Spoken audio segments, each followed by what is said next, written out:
The morning mist still clung to the manicured lawns of Emerald Valley Equestrian Center when Dana Stevens guided her old pickup truck through the ornate wrought iron gates. The difference was impossible to miss. Her rusted truck with its squealing brakes sat alongside a row of polished horse trailers, each likely worth more than her entire farm. Dana ran Hope Springs Rescue, a small operation a couple hours north, where she rehabilitated horses that had been neglected, abused, or simply thrown away when they were no longer useful. She survived on donations, worked multiple part-time jobs to keep the rescue going, and gave every bit of her energy to offering these animals a fresh start. In the trailer behind her truck was Whiskey Tango, a 4-year-old Thoroughbred-Warmblood cross Dana had saved from a kill pen just 6 weeks prior.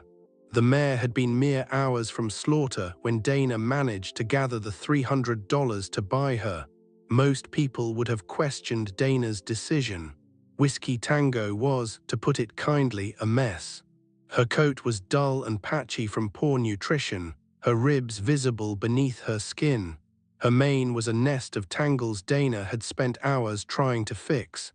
An old abscess on one hoof had healed badly, leaving her with a slight limp. At just 15 hands, she was considered too small for serious dressage or show jumping, but it was her face that sealed most opinions.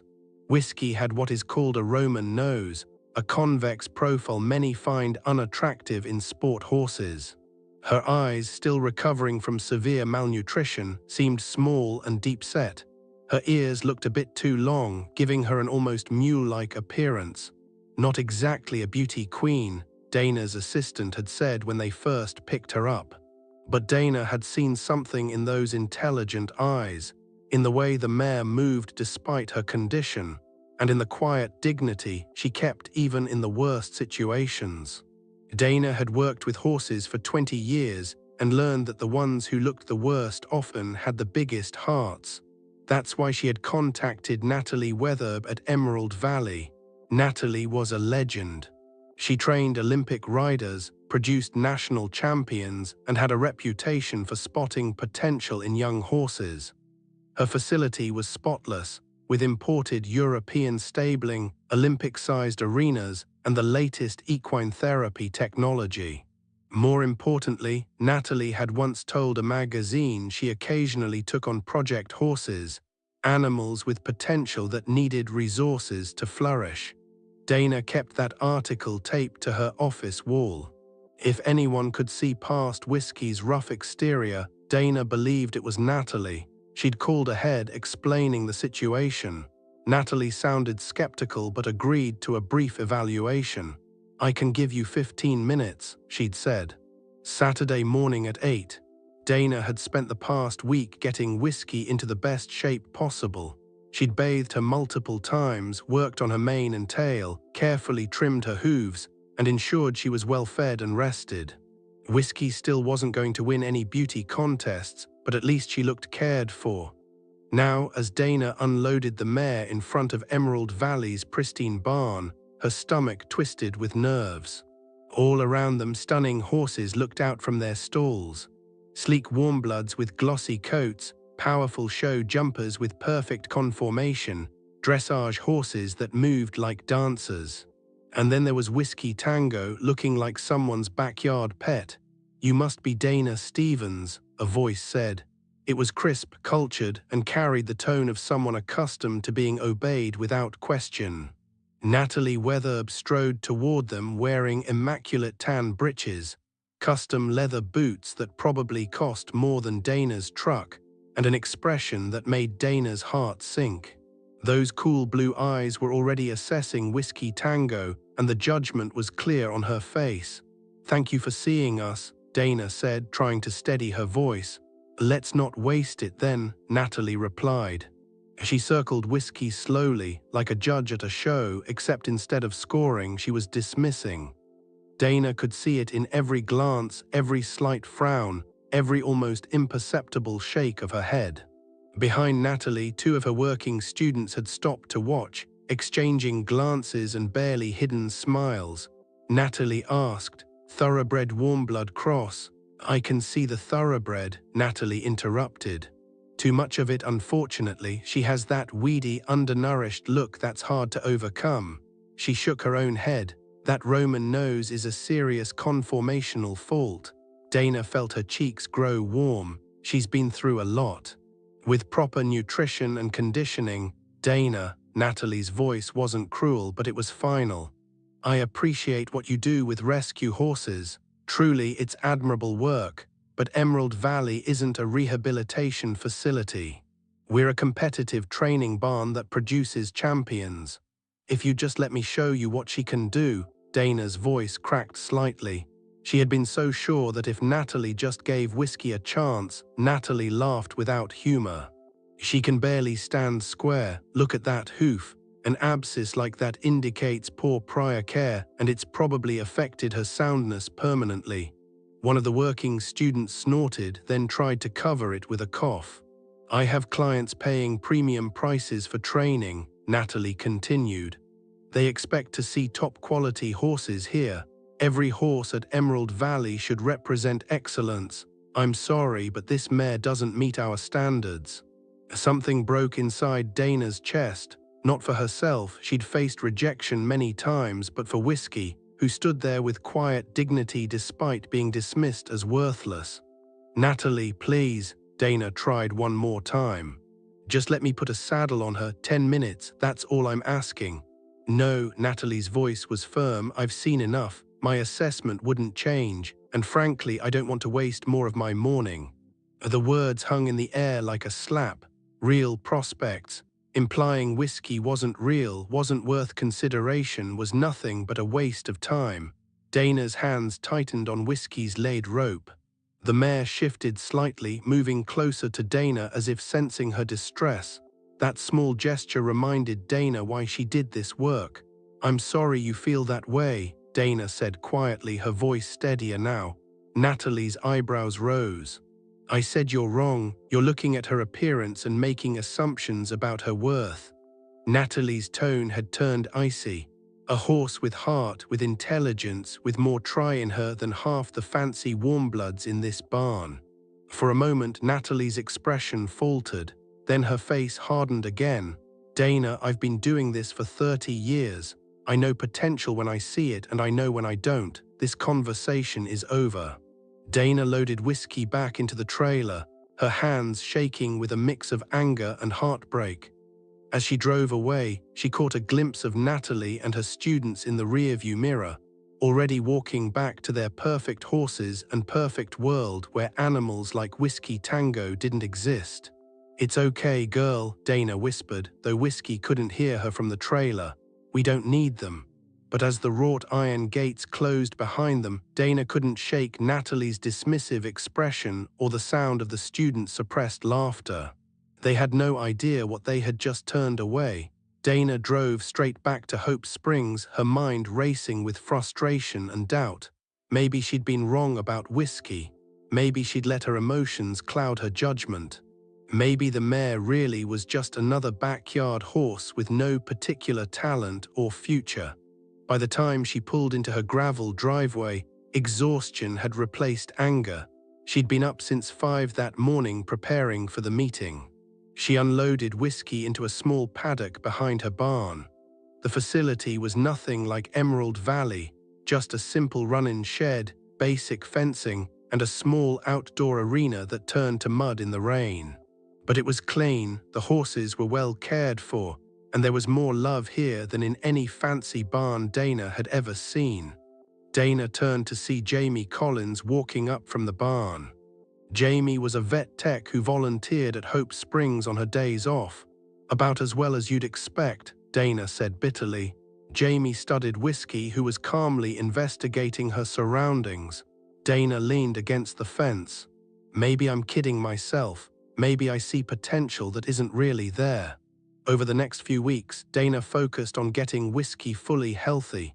With proper nutrition, the mare's coat began to shine, though her unusual coloring and Roman nose ensured she'd never be conventionally pretty. The limp from her old abscess gradually disappeared as her hoof grew out properly. Her weight increased until her ribs were no longer visible. But it was Whiskey's personality that really began to emerge as she recovered. She was quiet but intensely intelligent, watching everything with dark, thoughtful eyes. She learned new things almost instantly, how to open gate latches, which volunteers had treats in their pockets when feeding time was due. She was gentle with the other rescue horses, often standing guard while nervous newcomers adjusted. "She's like the barn manager," Jamie observed one evening as they watched Whiskey systematically check on each horse in the paddock. Dana had noticed it too. Whenever a new rescue arrived, scared, traumatized, or aggressive, Whiskey somehow knew how to approach them. She'd stand at a respectful distance, not threatening, just present. And invariably, the newcomers would eventually approach her, drawn by her peaceful energy. It was almost 6 weeks after the Emerald Valley debacle when everything changed. Dana was working in the barn when she heard a car pull up. She looked out to see an older man climbing out of a dust-covered, dented Subaru. He was probably in his 70s, with white hair, weathered skin, and the bow-legged walk of someone who'd spent a lifetime in the saddle. Dana called out. "Name's Fletcher Dockery," the man said, extending a calloused hand. "I trained cutting horses up in Wyoming." Dana's heart skipped. "Veterinary friend Jamie Collins. She said you pulled a mare from a kill pen a few months back." Thoroughbred-Warmblood cross. Dana felt a surge of affection for Jamie. "Whiskey Tango, yeah, she's here, but I have to tell you she's not much to look at. I took her to one of the top trainers on the East Coast and she basically—" "I don't care what she looks like," Fletcher interrupted. "I care if she's got cow sense, natural ability to work cattle. It's something you're born with, not something you can really teach." He smiled. "Jamie thought this one might have it, said she reads other horses like a book." Dana led Fletcher to Whiskey's paddock, bracing for another rejection. But Fletcher's reaction was completely different from Natalie's. He stood at the fence for a long time just watching. Whiskey watched him back, her ears pricked forward with interest. Then Fletcher climbed into the paddock, moving slowly and respectfully, and approached the mare. Whiskey didn't move away. She stood her ground, calm and curious as Fletcher examined her. He ran his hands down her legs, checked her hooves, looked at her teeth, but mostly he looked into her eyes. "Smart," he murmured. "Real smart?" Dana asked. "Already saw her move, watched her walk across the paddock when we pulled up. Good mover." He straightened up. "What I'd like to do is put her with some cattle." Dana blinked. Fletcher grinned. "I do. Got a small herd about 10 minutes from here. I lease some pasture from a local farmer. Keep my training cattle there during the summer." An hour later, Dana was sitting on a fence at a small farm, watching as Fletcher saddled Whiskey Tango for the first time since she'd arrived at Hope Springs. The mare stood quietly, accepting the unfamiliar western saddle, and bit without fuss. Fletcher swung into the saddle with the ease of someone who'd done it 10,000 times. He walked Whiskey around a small arena for a few minutes, getting a feel for her. Then he opened the gate to a larger pasture where about 20 head of cattle were grazing. What happened next took Dana's breath away. The moment Whiskey saw the cattle, something changed. Her entire body language shifted. Her ears locked forward, her stride became purposeful, and her attention focused with laser-like intensity on the herd. Fletcher pointed her toward a young steer that had separated from the group. Whiskey needed no further instruction. She positioned herself between the steer and the herd, matching its movements with an uncanny ability to predict which way it would turn. When the steer tried to bolt left, Whiskey was already there, blocking it. When it tried to circle back toward the herd, she cut it off effortlessly. Her footwork was quick and precise, her balance perfect. She moved like she'd been doing this her entire life. "Goodness me," Fletcher breathed, and Dana could hear the amazement in his voice even from the fence. For 20 minutes, Fletcher worked Whiskey with the cattle. Not once did she put a foot wrong. Not once did she lose focus. She seemed to know instinctively what the cattle were going to do before they did it, positioning herself perfectly every single time. When Fletcher finally rode her back to the fence, he was grinning from ear to ear. Dana realized she was gripping the fence rails so hard her knuckles were white. "Dana," Fletcher said as he dismounted, "I've been training cutting horses for 45 years. I've worked with some of the best bloodlines in the country, horses that cost 6 figures, and I have never, not once, seen a horse take to cattle like this on their first try. Dead serious," he patted Whiskey's neck. "This mare isn't just good, she's exceptional. World-class potential if she's trained right. That thoroughbred blood gives her speed and athleticism, and there's enough draft or warm blood in there to give her a calm mind and power.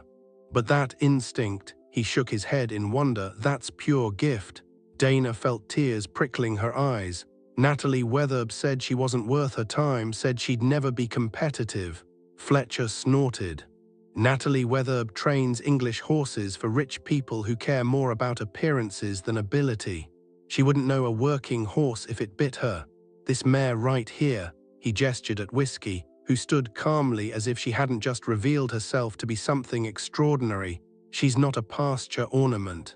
"She's an athlete?" Dana asked, her mind spinning. "Well, that depends. You want to keep her as a rescue horse? That's fine, she'll have a good life here. But if you want to see what she can really do," Fletcher pulled out a business card, "I've got space in my training program.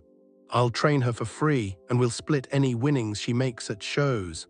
With her talent, she could be earning serious money within a year."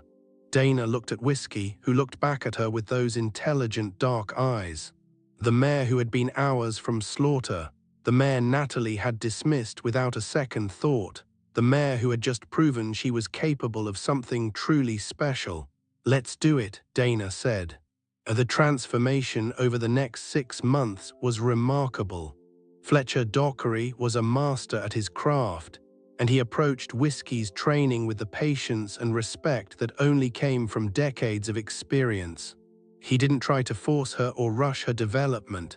Instead, he worked with her natural instincts, refining and channeling the raw talent that had been there all along. "She's like a sponge," Fletcher told Dana during one of her weekly visits to his Wyoming training facility. "Show her something once and she's got it." Dana watched from the rail as Whiskey worked a small herd of cattle in Fletcher's training pen. The mare, who'd been too ugly for Emerald Valley, had filled out beautifully with proper nutrition and conditioning. Her coat gleamed, still an unusual mix of bay and dappled markings that would never fit breed standards, but it was healthy and vibrant. Her muscles had developed into powerful curves. She moved with confidence and precision. But more than her physical transformation, it was her presence that had changed. She worked with an intensity and focus that was mesmerizing to watch. When she locked onto a cow, nothing else existed. She anticipated every move, positioned herself perfectly, never overcorrected or lost her cool. "She's ready," Fletcher announced one morning in late March. The Copper Ridge Cutting Horse Competition was a smaller regional event, perfect for introducing a young horse to the show atmosphere without overwhelming them. Dana drove up from Hope Springs, her stomach churning with nervous anticipation. When she arrived at the showgrounds, she was immediately struck by the quality of the competition. These weren't rescue horses or backyard projects. These were purpose-bred cutting horses from established bloodlines, many worth tens or even hundreds of thousands of dollars. Their owners arrived in massive living quarter trailers with corporate sponsorships emblazoned on the sides. And then there was Whiskey Tango, climbing out of Fletcher's modest 2-horse trailer with her unusual coloring and Roman nose. Dana heard the whispers immediately. Dana felt the old anger rising, but Fletcher just chuckled. "Let 'em talk," he said. Their turn came mid-afternoon. Dana positioned herself at the rail, her hands clenched so tight she could feel her nails digging into her palms. This was it. This was Whiskey's chance to prove all those doubters wrong. Fletcher rode Whiskey into the arena with the quiet confidence of a man who knew exactly what his horse could do. The mare's ears were pricked forward, her attention already on the small herd of cattle at the far end. She practically vibrated with anticipation. The timer started. Fletcher pointed Whiskey toward a young cow that had drifted from the herd. And then he dropped the reins, giving Whiskey complete control. What happened next silenced every whisper, every snicker, every dismissive comment. Whiskey moved like lightning. The cow tried to bolt left. Whiskey was already there, blocking it with perfect positioning. The cow spun right. Whiskey mirrored the movement instantly, her body low and balanced. The cow attempted a series of quick directional changes, testing the mare's ability to keep up. Whiskey didn't just keep up. She anticipated each move, staying perfectly positioned, never giving the cow an inch. The crowd, which had been chattering before, fell silent. Even the other competitors stopped to watch. For 2.5 minutes, Whiskey worked that cow with a precision and intensity that was breathtaking. She never put a foot wrong, never lost focus, never gave up position. It was a masterclass in cutting horse work from a 4-year-old mare on her very first time in a competition arena. When the buzzer sounded, ending their run, there was a moment of stunned silence. Then the crowd erupted in applause. Dana realized she was crying. Beside her, Jamie was grinning so wide her face probably hurt. When the scores were posted, Whiskey Tango had won the novice division by 15 points, a massive margin in cutting horse competition. But more than that, she'd caught everyone's attention. By the time Fletcher had Whiskey cooled down and settled, there were half a dozen people waiting to talk to him, trainers, breeders, potential buyers, all wanting to know more about this unexpected mare who just demolished the competition. One trainer asked, "Who's her sire?" Fletcher smiled. "Found her in a kill pen, sire's unknown." The trainer's mouth fell open. A kill pen? That first win was just the beginning. Over the next few months, Whiskey Tango competed in 6 more shows. She won 4 of them outright and placed second in the other 2, beaten only by horses with significantly more training and experience. With each win, her reputation grew. Articles started appearing in cutting horse magazines. Videos of her runs went viral in equine circles. And with her growing fame came growing interest from buyers. Fletcher started getting calls offering ridiculous amounts of money for Whiskey. "Someone just offered me $85,000, Fletcher told Dana after a particularly impressive win. Dana felt dizzy. That's on the low end. They never considered it. Whiskey wasn't for sale at any price, but the offers kept coming, climbing higher and higher as her winning streak continued. It was in early September, almost exactly 6 months after that disaster at Emerald Valley, when Dana got a phone call that made her sit down hard. "This is Natalie Weatherbe from Emerald Valley Equestrian Center," the voice on the other end said. Dana's hand tightened on her phone. "Dana, hello, I'm calling about a mare you brought to my facility last spring, a Thoroughbred-Warmblood cross." "Oh, this was going to be good. I remember," Dana said. "You said she wasn't worth your time." There was a long pause. "Yes, well, I've been following her progress in the cutting horse circuit. I wanted to discuss the possibility of bringing her to Emerald Valley." Dana couldn't keep the edge from her voice. "You mean the training she's already receiving from Fletcher Dockery?" "I'm prepared to make a very generous offer," Natalie continued, as if Dana hadn't spoken. "I'd like to purchase the mare." Dana let the silence stretch out. $200,000 for the mare Natalie had dismissed as a charity case. The mare she'd said wasn't even pretty enough to be in her barn. "Natalie," Dana said finally, "do you remember what you said to me that morning? You said Whiskey would never be competitive. You said she wasn't a real prospect." "I may have been hasty in my assessment," Natalie said stiffly. "You were wrong," Dana corrected. "You judged her entirely on her appearance and never once considered that she might have value beyond what you could see on the surface. The thing is, Natalie, she was always worth something. She was always exceptional." Dana took a deep breath. "Whiskey isn't for sale, not to you, not to anyone." "I'm willing to go to $250,000, Natalie said, and there was a note of desperation in her voice now. "I don't care if you're offering $1 million. Dana hung up. Her hands were shaking, but she was smiling. The Copper Creek Ranch National Cutting Horse Championship took place in November. bringing together the best cutting horses and riders from across the country.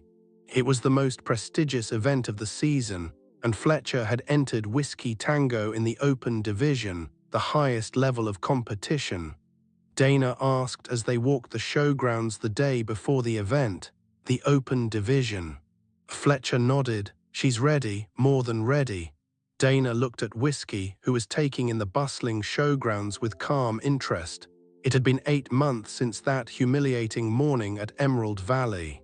8 months since Natalie Weatherbe had dismissed this mare as worthless. Now Whiskey stood in championship condition, muscled, healthy, and radiating quiet confidence. Her unusual coat gleamed in the November sun.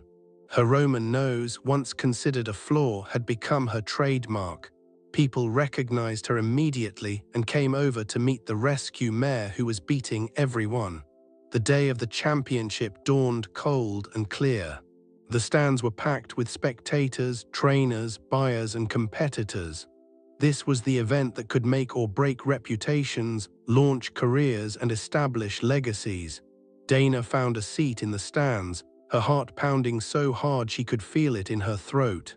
Jamie sat beside her, along with several other volunteers from Hope Springs who'd driven up to watch.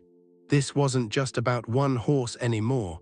Whiskey had become a symbol of Hope Springs itself, proof that the rejected and overlooked could become champions. "Ladies and gentlemen," the announcer's voice boomed across the arena, "next up we have a remarkable story. Whiskey Tango, a 4-year-old mare rescued from a kill pen just 8 months ago, competing in her first national championship." As the announcer continued, Dana noticed a commotion in the stands across the arena. A woman in expensive clothes was pushing her way toward the front row, her face tight with concentration. It took Dana a moment to recognize her, Natalie Weatherbe. She'd come to watch. She'd come to see the horse she'd rejected compete at the national level. Dana felt a surge of satisfaction. Good, let her see exactly what she'd missed. Fletcher rode Whiskey into the arena. The mare's attention was already locked on the herd of cattle at the far end. She was coiled like a spring, ready to explode into action. Fletcher took her through the herd, letting her settle, then selected their first cow. The moment he dropped the reins, Whiskey went to work, and she was magnificent. The cow she'd selected was experienced and challenging, one that knew how to test a horse. It tried every trick: sudden stops, direction changes, attempts to circle back to the herd. Whiskey countered every single move with split-second timing and perfect positioning. The crowd was on their feet. Dana could hear people gasping, exclaiming, pointing. This wasn't just good cutting horse work, this was art. Whiskey worked 3 cows during her 2.5-minute run. Each one showed her versatility, her intelligence, her absolutely uncanny ability to predict and counter the cattle's movements. Her footwork was precise, her balance perfect, her focus absolute. When the buzzer sounded, the arena exploded with applause. People were cheering, whistling, stomping their feet. Dana saw seasoned trainers shaking their heads in amazement. Competition judges were conferring with animated expressions. Fletcher rode Whiskey out of the arena with a smile Dana could see from across the showgrounds. The mare's sides were heaving from exertion, but her head was high, her eyes bright. She knew she'd done well. The wait for scores felt like an eternity. Dana watched as competitor after competitor completed their runs. Some were good, a few were excellent, but none of them had the crowd on their feet the way Whiskey had. Finally, after the last competitor had finished, the announcer's voice crackled over the speakers. Dana's heart was in her throat. The announcement continued through 5th, 4th, 3rd, and 2nd place. Each winning horse represented years of breeding programs, hundreds of thousands of dollars in bloodlines, elite training facilities. The crowd went absolutely wild. Dana found herself sobbing, laughing, hugging Jamie and the other volunteers. They'd done it. The mare from the kill pen, the mare who wasn't pretty enough or good enough, had just won the national championship. Dana pushed her way down to the arena floor where Fletcher was accepting congratulations from what seemed like everyone in the building. Whiskey stood at the center of it all, calm and dignified, as if winning national championships was exactly what she'd been born to do. "We did it," Dana said when she finally reached them, throwing her arms around Whiskey's neck. "She's something special," Fletcher said, his eyes suspiciously bright. "I knew it from the moment I saw her work cattle that first time." As photographers snapped pictures of Whiskey with her championship ribbon and trophy, Dana noticed Natalie Weatherbe approaching. The trainer's expression was complicated, shame, regret, and grudging admiration all mixed together. "Dana," Natalie said quietly. Dana considered refusing, but something in Natalie's face made her nod. They stepped away from the celebrating crowd. For a long moment, Natalie just looked at Whiskey, who was now surrounded by admirers. "I was wrong," Natalie said finally. "Completely, utterly wrong." She struggled for words. Dana couldn't help the edge in her voice. Natalie's lips twitched. "Definitely." She turned to face Dana directly.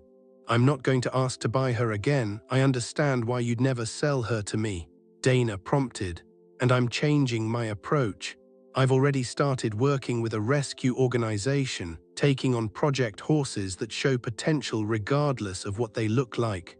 Natalie smiled sadly. Dana studied the older woman's face, seeing genuine remorse there. "That's good, Natalie, really good, because there are a lot of horses out there like Whiskey."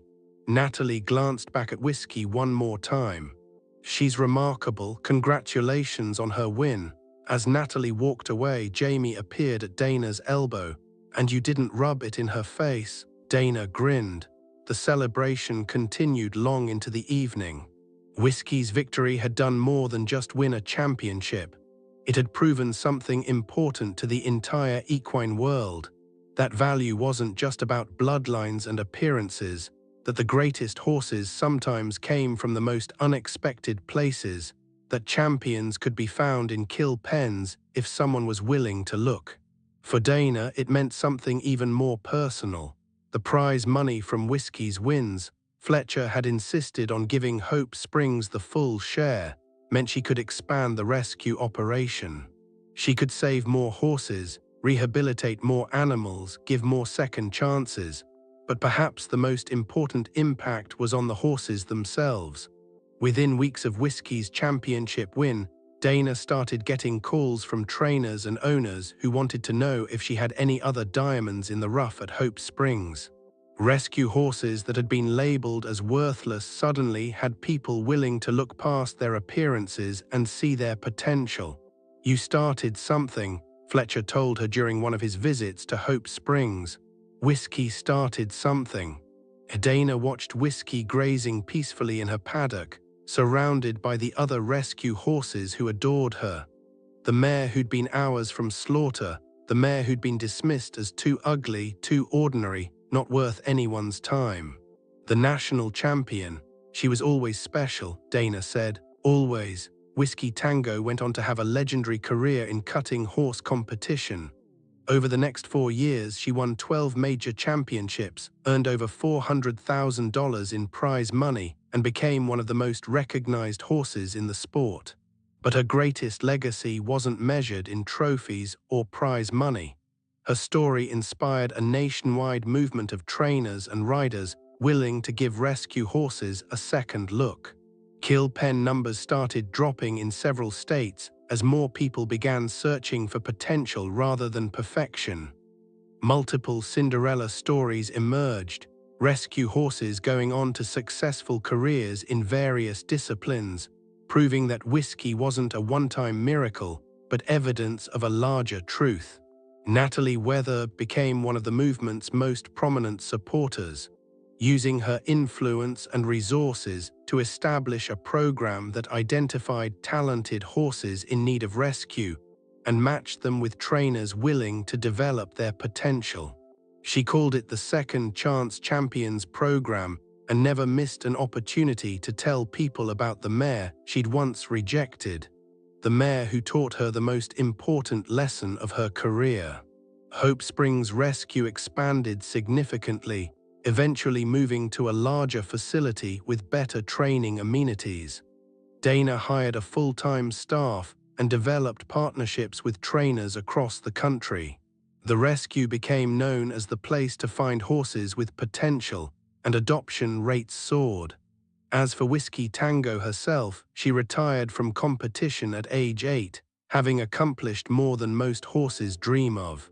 She spent her retirement years at Hope Springs, where she became the gentle greeter for every new rescue horse that arrived. Scared horses found comfort in her presence. Traumatized horses found healing in her calm energy. She'd gone from being rejected to becoming the heart of an operation that saved hundreds of lives. Sometimes late in the evening, Dana would find herself standing at Whiskey's paddock, watching the mare graze in the fading light.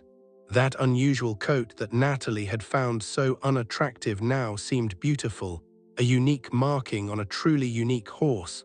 That Roman nose was distinctive and noble. Those intelligent dark eyes held wisdom and kindness. "You changed everything," Dana would whisper. "You beautiful, perfect girl." And Whiskey, in her quiet way, would nicker softly and return to her grazing, as if to say that she'd simply been herself all along. The world had just needed to catch up, because sometimes the greatest champions don't look like champions at first glance. Sometimes they're standing in a kill pen, waiting for someone brave enough to see past their appearance to their true heart. Sometimes they're the horses everyone else overlooked, dismissed, or rejected. And sometimes, just sometimes, those horses go on to prove that real beauty, real value, and real greatness has nothing to do with conforming to someone else's standards, and everything to do with being exactly who you were meant to be. If this story of perseverance and potential resonated with you, we'd love for you to share your thoughts down in the comments below. Have you ever witnessed or experienced an underdog story like this? What does it mean to you to look beyond first impressions? If you found this story inspiring, please consider showing your support by subscribing to the channel. Hitting that notification bell ensures you won't miss our future videos celebrating incredible animals and the people who give them a chance. We share new stories of hope and second chances regularly. And remember, the next time you encounter someone or some animal who doesn't fit the conventional mold, take a moment to look closer. You might just be standing in front of someone with extraordinary unseen potential. Thank you for watching, and remember to always look for the heart beneath the surface. Oh, the entire equine world. That value wasn't just about bloodlines and appearances, that the greatest horses sometimes came from the most unexpected places, that champions could be found in kill pens if someone was willing to look. For Dana, it meant something even more personal. The prize money from Whiskey's wins, Fletcher had insisted on giving Hope Springs the full share, meant she could expand the rescue operation. She could save more horses, rehabilitate more animals, give more second chances. But perhaps the most important impact was on the horses themselves. Within weeks of Whiskey's championship win, Dana started getting calls from trainers and owners who wanted to know if she had any other diamonds in the rough at Hope Springs. Rescue horses that had been labeled as worthless suddenly had people willing to look past their appearances and see their potential. "You started something," Fletcher told her during one of his visits to Hope Springs. "Whiskey started something. People are paying attention now to horses they would have overlooked before." Dana watched Whiskey grazing peacefully in her paddock, surrounded by the other rescue horses who adored her. The mare who'd been hours from slaughter, the mare who'd been dismissed as too ugly, too ordinary, not worth anyone's time, the national champion. She was always special, Dana said. Always. Some of us just needed our eyes open to see it. Whiskey Tango went on to have a legendary career in cutting horse competition. Over the next 4 years, she won 12 major championships, earned over $400,000 in prize money, and became one of the most recognized horses in the sport. But her greatest legacy wasn't measured in trophies or prize money. Her story inspired a nationwide movement of trainers and riders willing to give rescue horses a second look. Kill pen numbers started dropping in several states as more people began searching for potential rather than perfection. Multiple Cinderella stories emerged, rescue horses going on to successful careers in various disciplines, proving that whiskey wasn't a one-time miracle, but evidence of a larger truth. Natalie Weatherbe became one of the movement's most prominent supporters, using her influence and resources to establish a program that identified talented horses in need of rescue and matched them with trainers willing to develop their potential. She called it the Second Chance Champions program and never missed an opportunity to tell people about the mare she'd once rejected, the mare who taught her the most important lesson of her career. Hope Springs Rescue expanded significantly, eventually moving to a larger facility with better training amenities. Dana hired a full-time staff and developed partnerships with trainers across the country. The rescue became known as the place to find horses with potential, and adoption rates soared. As for Whiskey Tango herself, she retired from competition at age 8, having accomplished more than most horses dream of. She spent her retirement years at Hope Springs, where she became the gentle greeter for every new rescue horse that arrived. Scared horses found comfort in her presence. Traumatized horses found healing in her calm energy. She'd gone from being rejected to becoming the heart of an operation that saved hundreds of lives. Sometimes late in the evening, Dana would find herself standing at Whiskey's paddock, watching the mare graze in the fading light. That unusual coat that Natalie had found so unattractive now seemed beautiful, a unique marking on a truly unique horse. That Roman nose was distinctive and noble. Those intelligent dark eyes held wisdom and kindness. "You changed everything," Dana would whisper. "You beautiful, perfect girl, you changed everything." And Whiskey, in her quiet way, would nick her softly and return to her grazing, as if to say that she'd simply been herself all along. The world had just needed to catch up, because sometimes the greatest champions don't look like champions at first glance. Sometimes they're standing in a kill pen, waiting for someone brave enough to see past their appearance to their true heart. Sometimes they're the horses everyone else overlooked, dismissed, or rejected. And sometimes, just sometimes, those horses go on to prove that real beauty, real value, and real greatness has nothing to do with conforming to someone else's standards, and everything to do with being exactly who you were meant to be. If this story of perseverance and potential resonated with you, we'd love for you to share your thoughts down in the comments below. Have you ever witnessed or experienced an underdog story like this? What does it mean to you to look beyond first impressions? If you found this story inspiring, please consider showing your support by subscribing to the channel. Hitting that notification bell ensures you won't miss our future videos celebrating incredible animals and the people who give them a chance. We share new stories of hope and second chances regularly. And remember, the next time you encounter someone or some animal who doesn't fit the conventional mold, take a moment to look closer. You might just be standing in front of someone with extraordinary, unseen potential. Thank you for watching, and remember to always look for the heart beneath the surface.